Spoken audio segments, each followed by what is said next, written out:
Saya cerita ke Pak Jokowi bahwa Fredrik ini sebetulnya ada dampak geopolitisnya juga. Oh gitu. Kemenangannya Fredrik. Oke. Karena pertama ya, kita melihat bagaimana bendera Indonesia bisa berkibar di atas bendera Cina dan Amerika. Itu kan secara simbolisme luar biasa sekali. Oke. Indonesia mengalahkan dua negara superpower dunia. Nah itu yang kita harapkan banget, ada peran banyak pihak ya, bukan hanya federasi tapi negara juga hadir ya Mbak ya.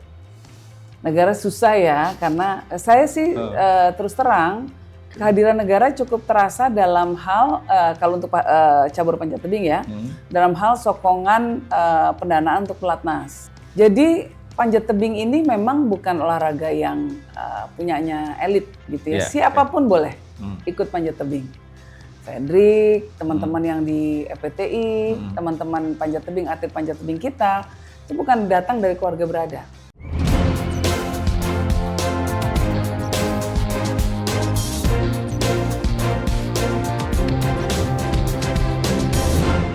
Selamat datang di Voi Talk, mari bicara bersama Voi. Hari ini kami kedatangan tamu istimewa Ibu Yeni Wahid, atau orang biasa memanggilnya Mbak Yeni Wahid sebagai Ketua Umum Federasi Panjat Tebing Indonesia. Mbak Yeni, selamat datang. Terima kasih Mas Edi. Sudah mau mampir ke kantor Voice of Indonesia di Tanah Abang. Baik, pertama ini kami ucapkan selamat dulu untuk panjat tebing yang sudah mengharumkan nama Indonesia meraih medali emas di Olimpiade. Alhamdulillah, terima kasih. Baik Mbak, nah yang pertama yang pengen kami tanyakan ini ke Mbak Yeni, sebenarnya awalnya targetnya untuk panjat tebing itu berapa medali emas Mbak? Atau berapa medali umumnya? Sebetulnya tadinya target kita berharap bisa dapat minimal 2 targetnya. Jadi yang putri juga dapat, yang putra ya 1 medali lah putra, karena memang persaingannya sangat ketat di sana. Nah jadi tetapi ya memang kita sama-sama tahu bahwa kita hanya mendapatkan 1 medali, tapi itu medali emas. Jadi ya alhamdulillah sekali, sangat menghibur perasaan kita semua. Nah walaupun secara persaingan, Fredrik memang selalu di tingkat 3 teratas dunia. Tapi pesaingnya itu ketat semua. Jadi Upang itu adalah salah satu musuh yang cukup pesaing yang cukup tangguh. Nah, lalu kemudian Samuel Watson itu atlet dari Amerika, itu juga sangat saat ini sedang sangat diperhitungkan sekali, karena sering meraih memecahkan rekor dunia. Dan selisihnya itu sedikit banget ya? Selisihnya hanya 0,02. Iya, jadi Fredrik 4,75, lalu Upang itu 4,74. Tapi Samuel Watson yang tergeser di babak ke seperempat final, ya, itu dia kemudian bertarung untuk mendapatkan perunggu. Nah, ketika dia sedang bertarung memperebutkan perunggu, dia malah memecahkan rekor dunia baru, jadi dapatnya 4,74. Ya itulah ya. Sulit diduga Mbak ya ternyata. Sangat sulit diduga, betul. Jadi olahraga ini memang menarik ya, karena tidak serta-merta yang tercepat yang akan mendapatkan medali. Karena kita sering sekali, jadi atlet-atlet kita di babak penyisihan gitu ya, di babak kualifikasi misalnya, itu bahkan memecahkan rekor dunia, tapi begitu masuk final malah nggak dapat sama sekali medali. Karena sistemnya gugur ya? Karena sistemnya gugur. Di awal itu sistemnya gugur. Nah, karena ini mendapat medali emas dan pertama untuk cabur panjat tebing, kita harapkan menjadi tradisi ya Mbak ya ke depan ya. Amin, amin, amin. Tentu mohon doa dan dukungannya, karena mempertahankan gelar itu pasti jauh lebih sulit lagi ya. Dan bagi Fredrik tentu itu sebuah beban, tapi saya sangat yakin dengan karakter dia. Fredrik itu anaknya cukup stabil. Kalau dia punya target, maka dia akan membuat sebuah sistem untuk bisa mencapai target itu. Dia akan konsisten dengan disiplin dirinya, latihan-latihan diperlukan seperti apa. Nah, saat ini dia sudah menargetkan untuk menjadi juara lagi di Olimpiade Los Angeles 2028. Kalau dari sisi usia masih memungkinkan banget? Masih memungkinkan. Kita masih punya atlet yang cukup senior, usia 37 tahun, namanya Aspar Jailolo. Itu masih bisa naik podium beberapa kali di kejuaraan-kejuaraan dunia. Jadi berbeda dengan cabur lain yang usia 30 ke atas udah agak repot ya Mbak ya? Sebetulnya secara umum sih memang ada tantangan. Pasti ada tantangan. Seperti atlet Iran ya Reza Alipur ya. Itu sudah senior. Memang ya kemudian agak kesulitan menghadapi yang muda-muda. Nah, tapi dia masuk final kemarin. Masuk 8 besar ya. Seharusnya atlet-atlet kita yang lain seperti Kiromal Katibin, Alfian dan lain sebagainya itu mungkin bisa lebih cepat dari Reza Alipur. Tetapi Olimpiade ini punya sistem juga menarik karena sistemnya kuota. Jadi setiap negara hanya boleh mengirimkan maksimum 2 untuk panjat tebing. Jadi 2 putra, 2 putri. Nah, padahal kalau kita mau mengirimkan 8 putra saja masih bisa. Masih sanggup ya? 8 putra putri. 4 gitu ya. Masih ada stoknya dan cepat juga. Tapi ya itulah, ketika dalam pertandingan kualifikasi, qualifying game gitu ya di Budapest maupun di Cina nggak dapat tiketnya. Jadi ya sudah. Jadi kan untuk bertanding di Olimpiade harus dapat tiket pertandingan dulu nih. Betul. Nah itu harus dengan memenangkan pertandingan qualifying.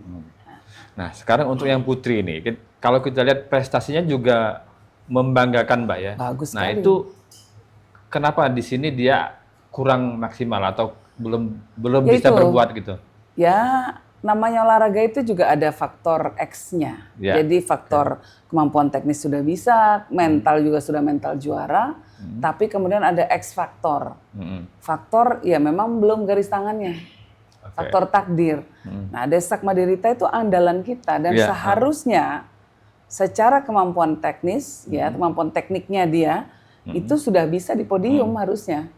Bahkan target kita ya minimal bisa perak atau perunggu. Nah, tapi yang terjadi adalah ketika dia bertanding, tangannya itu mengayun, begini, set, sementara lawannya begini. Jadi yang menyentuh sensor duluan, ini tangan lawannya, padahal sama cepatnya. Bedanya 0,006 detik. Bayangkan. Luar biasa ya. Nah, padahal dia lebih cepat dari yang lain-lainnya. Nah, tapi itulah, lagi-lagi, inilah faktor luck takdir. Ya Mbak ya? Iya. Nah, secara umum nih, untuk yang putra dan yang putri, pasca Olimpiade ini apakah sudah melakukan evaluasi di federasi? Sebetulnya belum yang evaluasi resmi duduk bersama itu belum. Tapi karena semua masih sibuk ya dengan agendanya kan. Fedrik kemarin diarak di Pontianak, ya lalu coach juga sibuk mempersiapkan banyak, ini kan mau PON. Jadi kita memberikan kesempatan pada atlet-atlet itu kembali ke daerahnya masing-masing, berlaga untuk daerahnya masing-masing. Lalu kemudian kemarin kita juga mengirimkan 20 anak ke Cina untuk Youth Championship. Jadi yang kelompok lebih muda lagi. Gunanya apa? Untuk segera mendapatkan bibit-bibit yang unggul lagi. Ya, ada jadi terus ini continue ini. Regenerasi ya Mbak ya? Regenerasi, betul.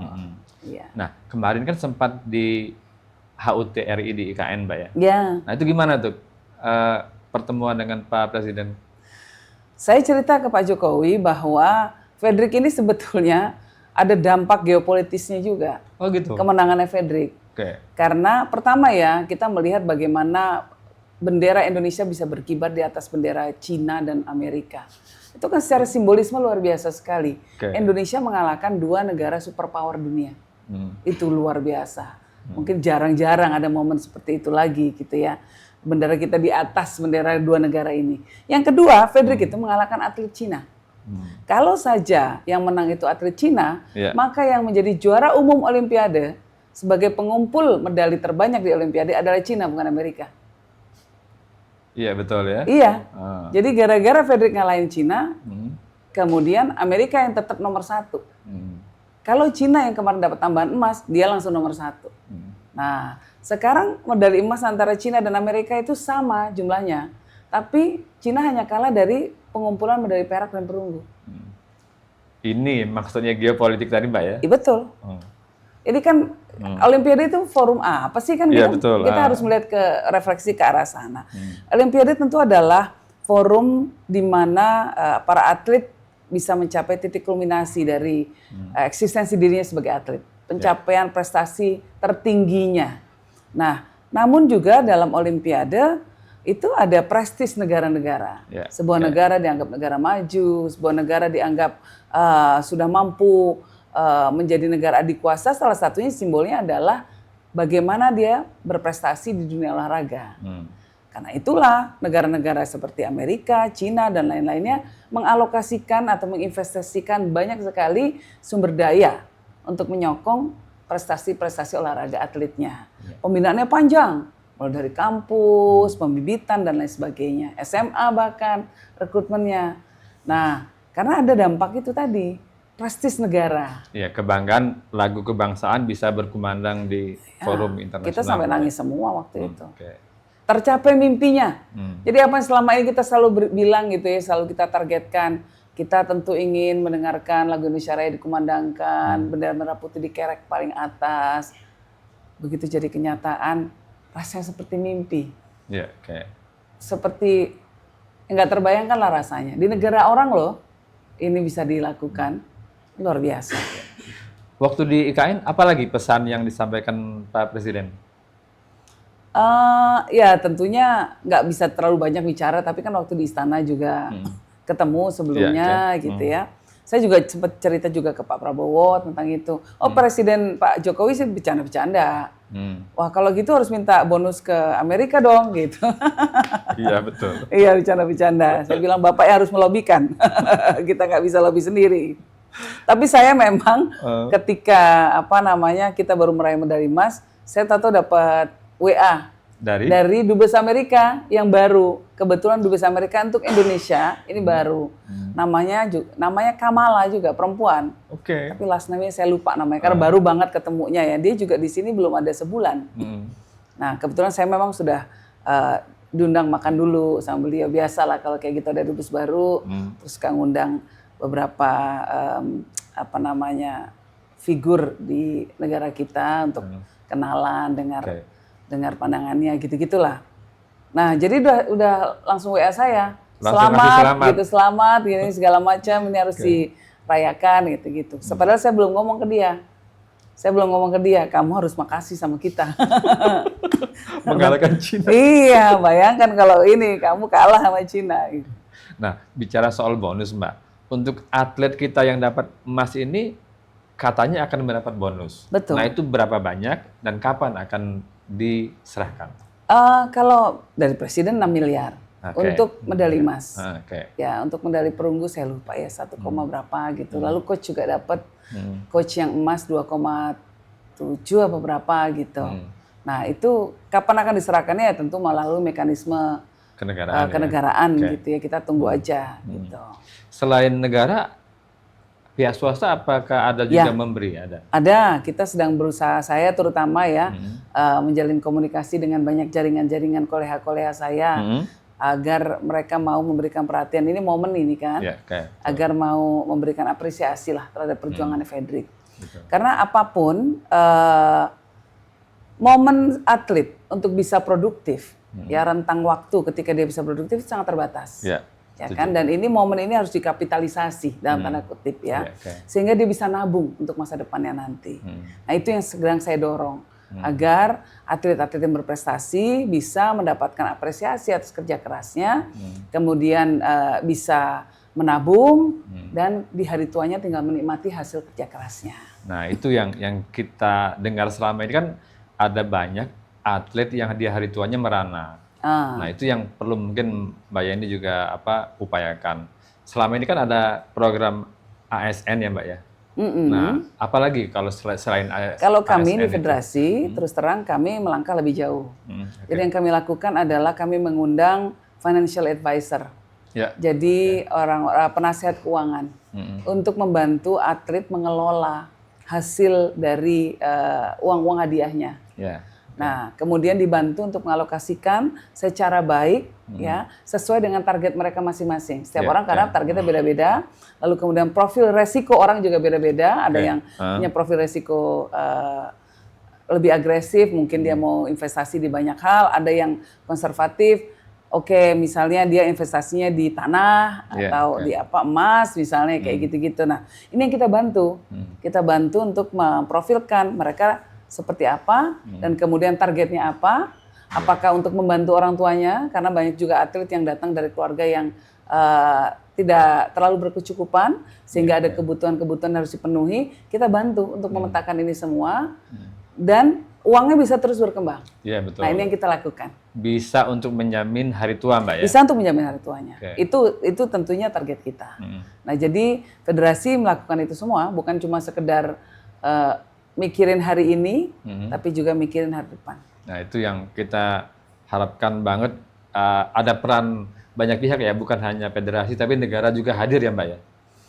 Negara susah ya, karena saya sih terus terang, kehadiran negara cukup terasa dalam hal kalau untuk cabur panjat tebing ya, dalam hal sokongan pendanaan untuk pelatnas. Lalu kemudian kita kemarin baru dibangunkan fasilitas wall skala internasional. Jadi cukup ini ya, ada support yang kita rasakan. Jadi saya berterima kasih kepada pemerintah dalam hal ini atas supportnya. Tentu tidak cukup, karena standar penggajian negara misalnya itu juga tidak cukup untuk standar yang diinginkan oleh official kita misalnya. Ya di sini federasi perannya untuk bisa menutupi kekurangan yang tidak bisa diberikan oleh negara. Nah, bicara soal panjat tebing ini kan potensinya kan banyak sekali di Indonesia, Mbak ya. Itu bagaimana pola pembibitan, pola perekrutan yang dilakukan selama ini? Jadi yang kita lakukan adalah tentu bekerja sama dengan pengurus-pengurus daerah, pengurus provinsi. Lalu kita banyak menyelenggarakan kegiatan-kegiatan kejuaraan kelompok umur. Jadi anak-anak di bawah umur 14 tahun itu sudah boleh tanding. Nah, kemudian dari situ kita lihat yang bakatnya kelihatan, ya sangat terlihat, itu kemudian kita bina lebih lanjut lagi. Nah, Fredrik sendiri misalnya ditemukan waktu ajang PON. Ya, nah setelah itu direkrut masuk pelatnas. Jadi memang penjenjangannya jelas. Biasanya mereka tergabung dalam klub. Setelah itu klub ada kejuaraan-kejuaraan di daerah, lalu kejuaraan provinsi, setelah itu nasional. Nah baru kalau yang sudah elit gitu ya, atlet elit dalam kemampuan teknik, maka bisa masuk pelatnas. Ada 20 atlet yang ada di pelatnas saat ini. Berarti kita tidak kekurangan potensi ya? Stok banyak. Stok banyak. Insya Allah stok banyak dan kita terus mencari stok-stok baru. Nah kemudian mereka tentu di antara mereka sendiri juga ada persaingan yang cukup kuat. Walaupun mereka semua bersahabat. Ini menarik ya. Apalagi kalau di pelatnas. Tidurnya sekamar tapi juga saingan. Tetap itu ya? Saingan gitu. Jadi yang kemarin nggak ikut ke Olimpiade, sekarang udah panas nih. Aku juga mau kayak Fredrik gitu. Nah, tapi mereka bersahabat. Nah, ini yang suasana seperti ini harus kita jaga. Jadi kompetisi sehat. Nah, Mbak, kalau misalnya kan orang tua atau siapapun yang pengen keluarganya tampil di panjat tebing, itu kalau kita lihat potensinya itu dari sisi apa sih, Mbak? Kalau orang kasat mata ya melihat ini anak potensi nih, itu gimana cara melihatnya? Suruh nyoba aja dulu. Jadi kalau di daerahnya ada, misalnya ada wall gitu, banyak kan sekarang di mana-mana menjamur. Bahkan di beberapa mall-mall juga ada. Dilihat dulu aja potensinya seperti apa. Nah kalau anaknya mau, bisa terus diikutkan di klubnya itu. Nah kalau diikut di klub kan terjaga, safety-nya segala macam. Jangan latihan sendiri, karena nanti kalau ada apa-apa kita malah berbahaya gitu. Dulu pernah ada kasus di mana ada anak yang mau latihan sendiri, nggak bisa. Tragis, berakhir tragis akhirnya, karena nggak ada yang megangin talinya dan lain sebagainya. Itu harus ada pendamping itu, nggak boleh sendiri.